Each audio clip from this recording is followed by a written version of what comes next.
Now, one of the main things that a lot of fans around the world are really looking forward to seeing in Star Wars Episode 9 has all to do with all of the different prequel trilogy connections as well as the original trilogy connections to The Rise of Skywalker by director J.J. Abrams, and exactly how that's going to be used in order to benefit the story and progress the story from start to finish. This is Mike Zero. If you guys are new to the channel, do make sure to subscribe to see future Star Wars content. So, one thing about Episode 9 that a lot of people are really curious about, including myself, is of course exactly how the prequel trilogy continuity is going to benefit some of the characters, the main characters I must add, like Kylo Ren and Rey and a whole lot more in Episode 9. Now, these past couple of weeks or so, we've been learning a whole lot more about this film, and when it all comes down to one of the concept art descriptions, this is where things begin to get very exciting for Episode 9. Now, specifically, a description of Rey meditating inside of a cave full of crystals, where she is said to be meditating on a large boulder with pieces of the Skywalker lightsaber around her. It said that eventually, she pieces the two halves of the lightsaber into one, where there appears to be a new blue kyber crystal floating in front of her. After her meditation session, it's said that she reads through Kenobi's journal that she took from Luke Skywalker's hut on Ahch-To. It's said that one of the pages in the book Kenobi reveals a secret released to, of course, both Qui Gon Jinn. Now, this is all involved with Master Qui Gon Jinn. It's described that in the book it reveals that Kenobi explains that Qui Gon Jinn was the first to discover that the Beyond was being used as a vessel for some Sith Lords to live after death, and that it was Qui Gon who first felt Palpatine's presence while traveling to the Beyond during his time in the netherworld of the Force. Now, it's described that this is explained in Kenobi's journal when he communed with Jinn's Force Ghost on Tatooine during his isolation. However, it's said that Kenobi did not believe in what Qui-Gon felt as Qui-Gon began to doubt himself. However, it's described that later in the film, it will be unveiled that it was true all along, that Palpatine was sensed by Qui-Gon years ago, as Palpatine will be in the actual movie toward the third act of Episode 9. So I want to go over a couple of parts about this because we do know that there are going to be a lot of twists and turns and revelations in the film in order to fulfill the Skywalker saga in a very unique and specific way.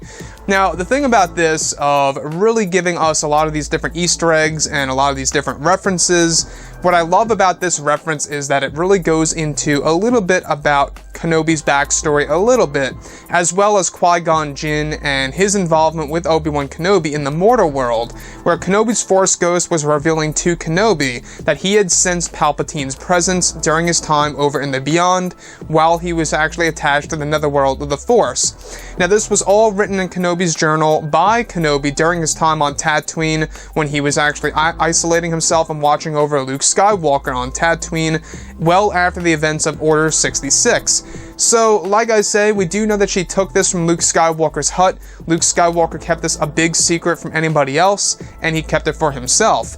And it really does lend a lot of, ideas as to why Luke Skywalker was referring to Emperor Palpatine as Darth Sidious in The Last Jedi when he was talking to Rey.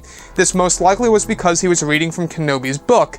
Now, when we think about Episode 9, we do know that this movie is going to have a lot of connections to the prequels and the originals in ways that fans would have never expected, and this by far is definitely up there on the list. So Qui-Gon Jinn, though he won't be in this movie from what it seems, either physically or, even in any kind of visual way, it seems as though that they will be giving him many different references here and there in order to explain certain elements of the Palpatine story that is going to be a main focus in The Rise of Skywalker. It really is going to be a prominent piece of the plot of Episode 9, which is great. We do know that Ian McDiarmid is back as Palpatine in some way, shape, or form, and of course we also know that this character of the Spirit of Sidious is going to play a major role in the third act of Episode 9.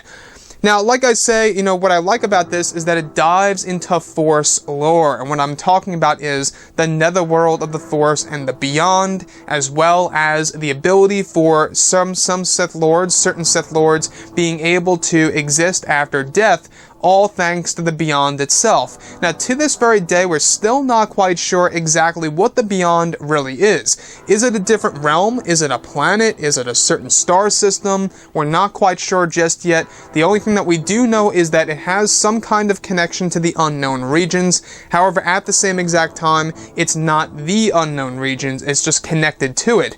So it's very likely that the only way to get to the Beyond is to go through some kind of hyperspace route throughout the unknown regions to reach this destination. After all, it's where the acolytes of the Beyond reside, and of course the main one being the Dark Acolyte in Episode 9 is attached to that location in the galaxy.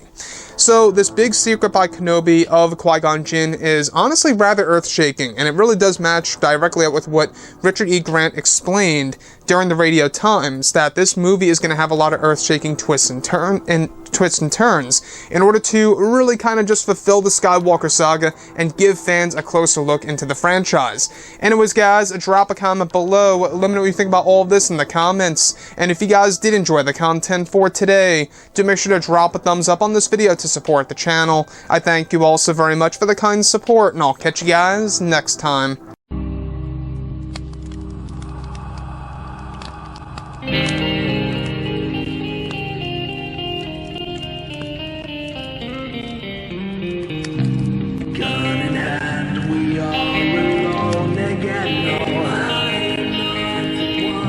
From night to moon, we hear them moans again.